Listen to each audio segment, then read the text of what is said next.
So let's get this one little thing out of the way because you probably already know it. The Teenage Mutant Ninja Turtles are friggin' awesome.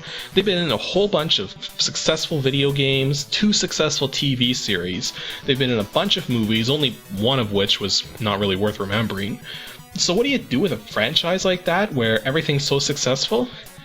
Well, I'll tell you what you don't do. You don't take a mediocre NES game, port it to the PC, and make it even worse. Teenage Mutant Ninja Turtles for DOS is simply not acceptable. It is a game that shouldn't exist, or if it does exist, it should have been given a lot better treatment, because this game is an unfinished mess. And I can't even think of anything the Teenage Mutant Ninja Turtles have ever been in that's worse than this game. That comes surprisingly close. So I'm not going to critique the graphics or the music or the sound because all of those for when this game came out were actually fairly decent, but the gameplay is just unacceptable. The gameplay has issues, the level design has issues, and you can't even legitimately beat the game without cheating. Which kind of doesn't make sense when you think about it. Whatever, roll in the game stats.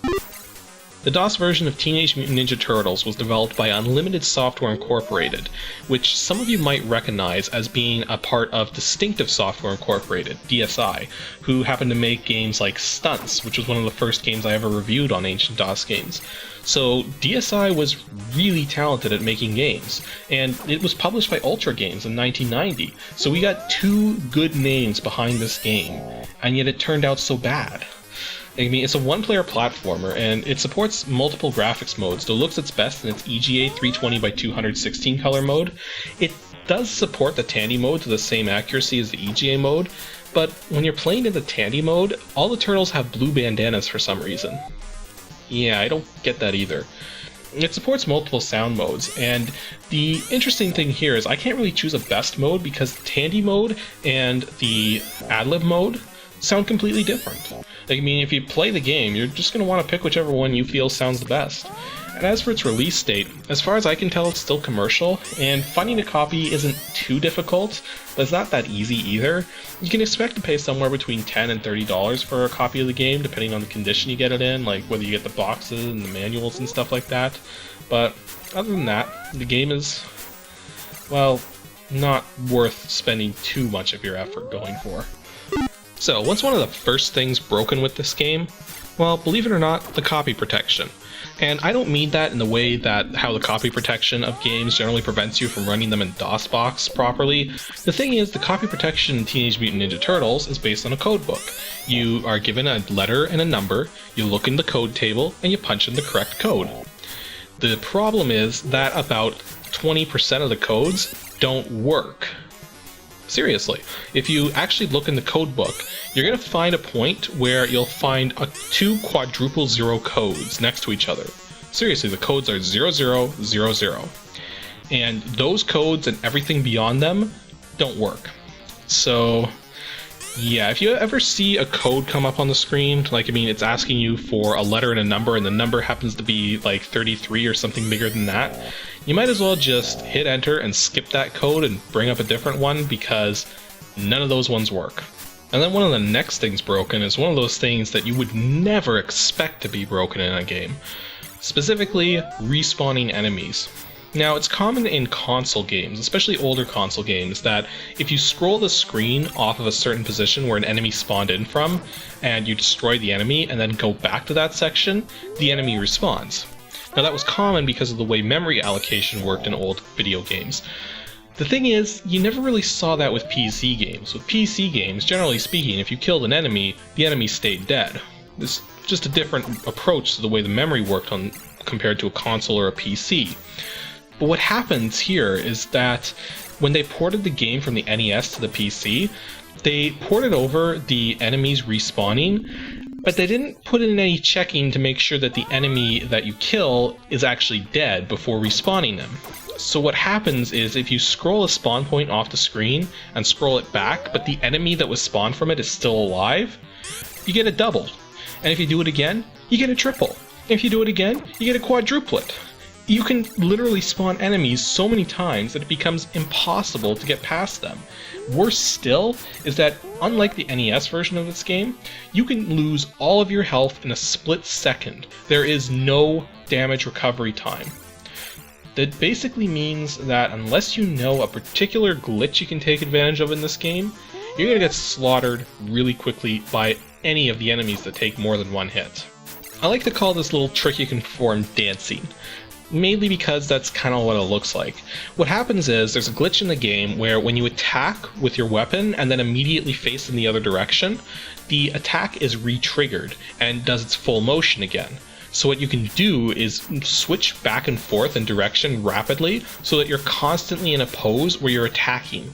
And what ends up happening is that because the enemies can't damage you if they're in a brief flashing state after you hit them, you can end up attacking an enemy constantly between all of his damage frames and end up never getting hit by the enemy.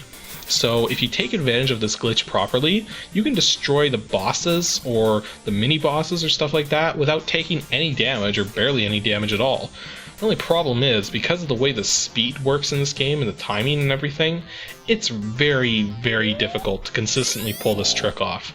So more often than not, you're going to try to do this trick and you're going to get slaughtered because the enemies are going to come in, they're going to hurt you, and you can't actually attack or jump properly depending on whether you've attacked or jumped previously or whether you've gotten hit.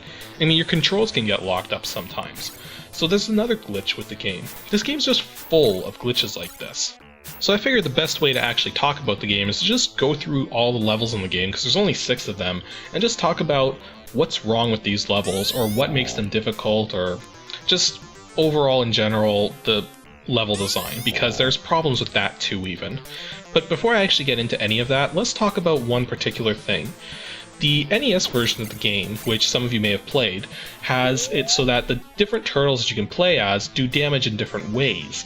Now, Donatello has been, in the NES game and in the DOS game, always the most powerful turtle for whatever reason. He does consistent damage and he does consistently good damage, being able to take out a lot of enemies in one hit that the other turtles have to take 2 hits with. But in the NES version of the game, the way the damage worked is that the other turtles would do damage depending on things like their health. Or at least, that's how I think it works. I know in the NES version, Leonardo does more damage than normal if he's below half health, and Raphael does less damage than normal if he's below half health. But I never was able to figure out how Michelangelo's damage worked. I don't know. But what ended up happening is when they ported this game to the PC, all they did was they made it so that Leonardo was the weakest, Raphael was a little stronger, Michelangelo was a little stronger, then Raphael and Donatello was the strongest. The reason this is a bad idea is because Leonardo is so weak in the PC version that many of the enemies that Raphael, Michelangelo, and Donatello can defeat in one hit, Leonardo takes 2. That makes it extraordinarily difficult to get past certain parts with Leonardo. But on the other hand, Michelangelo's a lot more powerful than he was in the NES version. So I guess in some mysterious way it balances itself out. So here's the first level of the game, and it's actually pretty similar to the NES version. The power-ups are in the same place, the enemies are in the same place, the levels are pretty much designed the same way. Not really much to say about this first section. All I gotta say is be careful when you're fighting Bebop and Rocksteady, because they can move almost as fast as you can, and that means they're gonna just keep on you, they're gonna do tons of damage, and there's no real pattern to follow with them. So all you can do really is just do your dancing trick and hope to survive them before they kill you. And as always, if you get low on health with one turtle, switch to another, because the last thing you want to do is lose any of your turtles. Then we get to the dam in the second level, and this section is actually easier than the NES version. What ends up happening here is if you use Donatello to get through most of the actual inside of the dam, then you won't run into too many issues. Donatello can kill most of the enemies in here in 3 hits, and they move so slowly that you can get in 3 hits before they actually reach you, so long as you start attacking them while they're still at the exact edge of your attack range. So As long as you keep that in mind, getting through it's not that hard, especially considering that there's a little thing the programmers put in this game, and I don't even know if it was intentional or not, because it almost seems like it breaks some of the gameplay. As some of you know, there's these couple parts, especially in the second and third levels, where if you miss this particular tricky jump, or in the third level if you don't walk across a gap, what ends up happening is you fall down and you have to go all the way back around in order to get whatever item or to get to the door or whichever. But the programmers put something in where if you hold the down button and jump, you do a super jump, jumping almost as high as the screen, which lets you clear some of these obstacles without having to go all around them. I don't have any idea if that's intentional or not, but whether it is or it isn't, take advantage of it if you want to. Just don't forget there's a full thing of pizza at the other side of this room. And the swimming section isn't actually that difficult even. Like, I mean, in the NES version, a lot of people dread the swimming part of the damn level because the seaweed can do so much damage to you, and then there's so little time to actually get all the bombs. But in the PC version here, it's not a problem. The damn area goes by surprisingly quickly because you can swim really fast. The bombs are closer together, there's fewer obstacles, and the seaweed does very little damage. So actually getting all 8 bombs is a really easy thing. True, the timer keeps ticking away even while you're defusing them, unlike in the NES version, but despite that, you're still going to have plenty of time left after you get all 8 of them. Presuming you know where they are, of course. Then we get to level 3. And this is where things start to go downhill really fast. The section with the missiles seems pretty obvious, and the enemies are, well, they're tough, but they're doable. But then you get to this one section where in the NES version it's a pretty tricky jump on its own, but yeah, just look at that thing. That jump is impossible. Freaking possible. I mean, here, take a look. Fall in the water and drown or something, or just get sucked back outside. Let's try it again. No. Try it again. No. Again. No. Again. Urgh. Okay.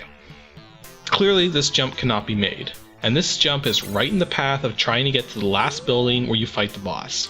You know what that means? That means that unless you know a particular cheat code, you're not beating this game. You're not getting any further than that impossible jump.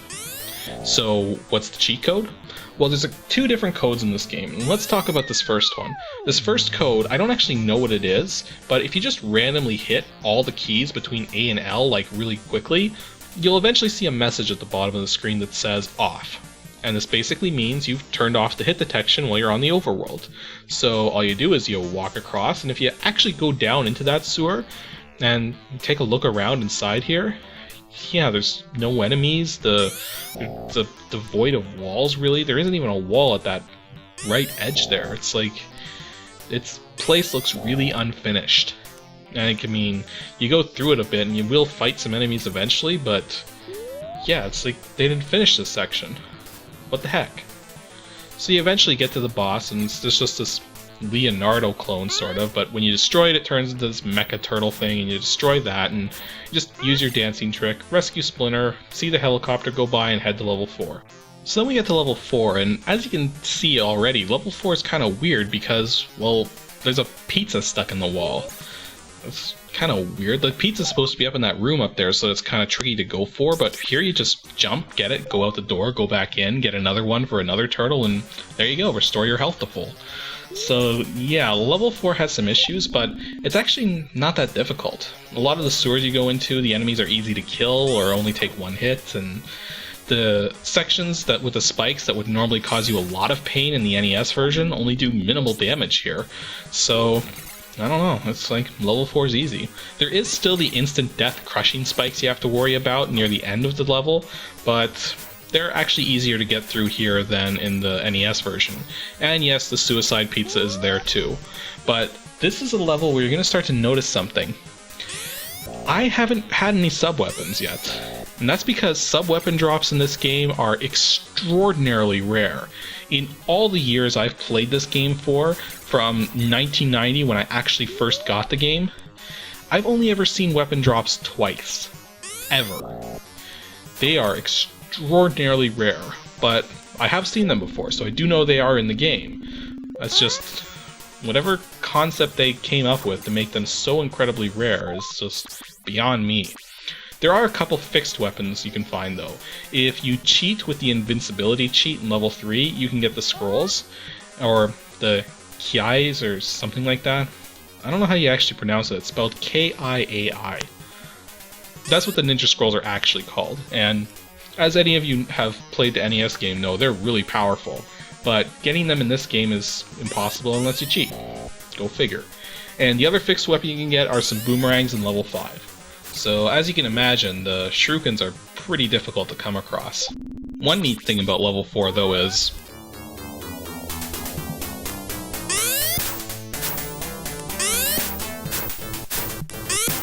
yeah, there's actually boss music in this game. This is the first level you ever hear the boss music. Granted, maybe that's a good thing because the boss music is not converted very well. Anyhow, beating the giant mecha mouser thingy is actually different from the NES version. In the NES version, there was a thing in the middle of the head that you had to hit, but in this version, it's the body that's vulnerable. So all you gotta do is pick Donatello, stay at the side there, and just whack upwards until he falls apart. There you go. Almost as easy as the NES version. Anyways, by this point in time, I hope you've got your turtles up to full health, because once you get to level 5, there are no more pizzas through the entire game. Unlike the NES version, where, you know, there's pizzas all over level 5 and level 6, but in this particular game, once you get to level 5, you gotta strive through it with little to no health loss. And considering the way this game works, you're pretty screwed. In fact, you are very screwed. Especially when you consider that you have this whole section you gotta go through in level 5 just to get to the Technodrome, and the battle with the Technodrome itself is... look at it! The Technodrome moves around the screen in such jerky ways, and you have so little chance to actually attack it properly, it's nearly impossible to survive this battle, let alone do any damage to this thing. The only way you're actually going to get into the Technodrome at this point is if you abuse the dancing trick in midair. And just doing it on the ground is hard enough. Doing it in midair is even more difficult. But should you survive, and that's a big if, you'll make it inside the Technodrome, into level 6, the final level. And what are you faced with when you start the final level? You take 2 hits of damage unavoidably at the very start because an enemy is right on top of you. Brilliant. You know, I'm not going to torture myself any longer. This game is hard enough on the NES, and I have actually beaten the NES version legitimately, but this game is just nuts. So you know what? Screw it. Let's just get the invulnerability going. To actually put in the invulnerability code, again, I don't know what the code actually is, but if you just randomly hit the Q through P keys at random, like really rapidly and stuff, you'll hit it. I know, the codes in this game aren't actually that difficult if you can just hit them at random. And when you activate the code for invincibility, you'll see a little message at the bottom of the screen that says on, letting you know you did it right and you'll no longer take any damage. And considering the way the Technodrome is in this game, that's a good thing, because again, there's no pizzas anywhere. You probably don't have any sub-weapons either, and your turtles are probably low on health because of the battle with the Technodrome, let alone the battle leading up to the Technodrome, let alone the fact that there wasn't any pizza in level 5 either. Yeah, I wasn't kidding when I said this game has issues. This game has a lot of issues. So you get up to Shredder, and you beat Shredder, and you win the game, and you rescue the world, and Splinter commends you, and is able to turn back to human form, and he says you excelled his skills, which is kind of weird grammar when you think about it. I mean, that was even in the NES game. Why would you copy a grammar thing like that over? Whoa, April! Holy jeez, what's wrong with you? I hope that's not your natural skin color, because if it is, you are in desperate need of a tan. Or maybe she's just practicing to be a mime. I don't know. I don't care anymore. This game is bad enough. I'm through ranting about it. Let's just talk about how to get it working in DOSBox. Fortunately, getting it working in DOSBox is actually really easy. You can run the game with the max or auto settings with the cycles count, but it doesn't always work properly. So what you want to do is you want to set a fixed cycles count. I recommend 2000, which might actually seem a little low, but believe it or not, that's all it actually takes. And you also want to make sure you set the machine type to either EGA or Tandy, depending on which video mode you're going to use, because if you don't, there's a chance when you start the game that it will crash. And it's not that common, but it's just, you know, why deal with it? Just set those settings and avoid it. And as for the graphics filters look pretty good in this game, so you might as well use them. And then there's the controls. Let's quickly go over the controls here, because I kind of forgot to in the rest of the video. To move around in this game, you just use the arrow keys and numeric keypad, and that seems pretty simple enough. But now we get to the actual rest of the controls. You have spacebar to attack, which seems pretty normal, and then you have enter to jump. I'm serious, spacebar attacks, enter jumps. That is extraordinarily uncomfortable. And you can actually use the keypad enter key to jump, but it's just as awkward really. So I already recommend that you just remap those so that it's a lot easier to play the game. It's not helped by the fact that the sub-weapon select key is tab, all the way on the other side of the keyboard. Granted, you don't actually get many sub-weapons in this game, so I guess that's not that big a deal. And then escape is the key you use to actually select your turtle. Yeah, there's so few keys, and yet they spread them all over the keyboard. I highly recommend you remap these keys to whatever you want. And the internal joystick support works perfectly fine too, so you might just need to remap a couple of the keys because I don't think the joystick support supports more than 2 buttons, but you can try it if you want. I don't actually recommend playing this game with a joystick simply because of the fact that you have to rapidly switch between going left and right to do the little dancing trick. So I actually recommend keyboard control for this game. Even though the spacebar and enter are, yeah, change that. Make sure you change that. So that's all I gotta say about Teenage Mutant Ninja Turtles for the PC. It's an interesting piece of history, but better left forgotten for the most part. I just wanted to cover it to show you just how bad a game can get if it's not given the care and attention that it really should be, especially when it's a port of a game, because most ports generally turn out okay at least, but this is just unacceptable. I can't believe that Ultra Games allowed this to go out. There's probably some weird corporate bureaucratic reason for something like this to happen, but I don't know. This game definitely needed some more TLC before it hit the market. But the next game I'm going to review in episode 14 of Ancient DOS Games is an example of a game that probably not a lot of you have played, but it's actually pretty interesting.